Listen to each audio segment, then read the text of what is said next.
अथैकाधिकशततमः सर्गः। तन्तु रामः समाज्ञाय भ्रातरम् गुरुवत्सलम् लक्ष्मणेन सह भ्रात्रा प्रष्टुम् समुपचक्रमे।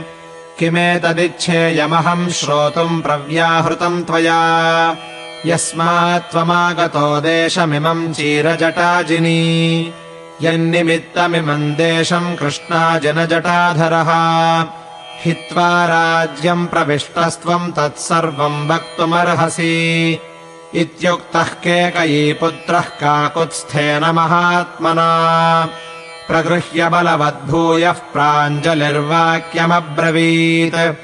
आर्यतातः परित्यज्य कृत्वा कर्मसु दुष्करम्, गतः स्वर्गम् महाबाहुः पुत्रशोकाभिपीडितः।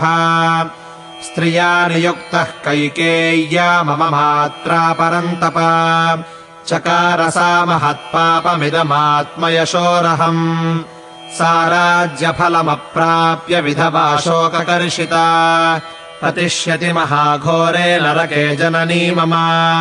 तस्य मेदासभूतस्य प्रसादम् कर्तुमर्हसि, अभिषिञ्चस्व चाद्यैव राज्येन मघवानिव।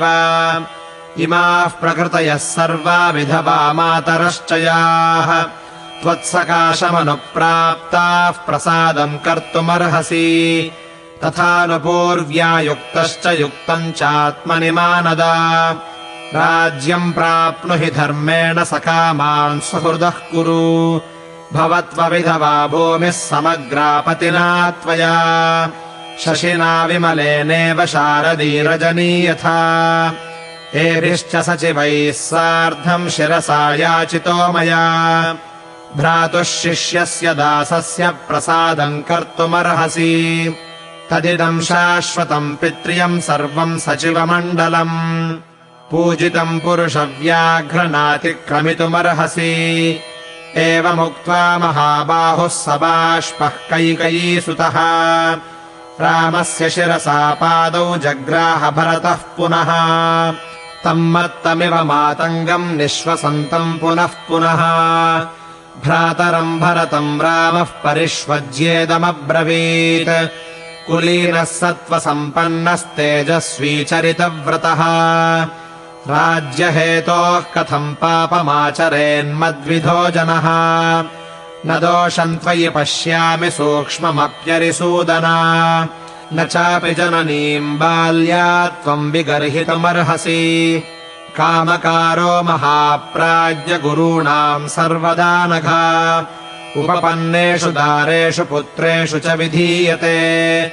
वयमस्य यथा लोके सङ्ख्याताः सौम्यसाधुभिः, भार्या पुत्राश्च शिष्याश्च त्वमपि ज्ञातुमर्हसि। वने वाचीरवसनम् सौम्य कृष्णाजिनाम्बरम्, राज्ये वापि महाराजो माम् वासयितुमीश्वरः। यावत्पितरि धर्मज्ञ गौरवम् लोकसत्कृते, तावद्धर्मकृताम् श्रेष्ठ जनन्यामपि गौरवम्। एताभ्याम् धर्मशीलाभ्याम् वनम् गच्छेति राघव, मातापितृभ्यामुक्तोऽहम् कथमन्यत् समाचरे। त्वया राज्यमयोध्यायाम् प्राप्तव्यम् लोकसत्कृतम्, वस्तव्यम् दण्डकारण्ये मया वल्कलवाससा। एवमुक्त्वा महाराजो विभागम् लोकसन्निधौ, व्यादिश्य च महाराजो दिवम् दशरथो गतः।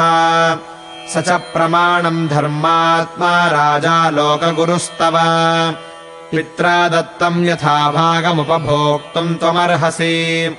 14 समाः सौम्यदण्डकारण्यमाश्रितः, उपभोक्ष्ये त्वहम् दत्तम् भागम् पित्रा महात्मना।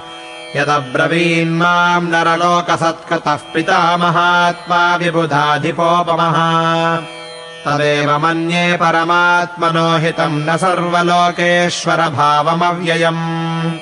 इत्यार्षे श्रीमद् रामायणे वाल्मीकीये आदिकाव्ये अयोध्याकाण्डे 1,000तमः सर्गः।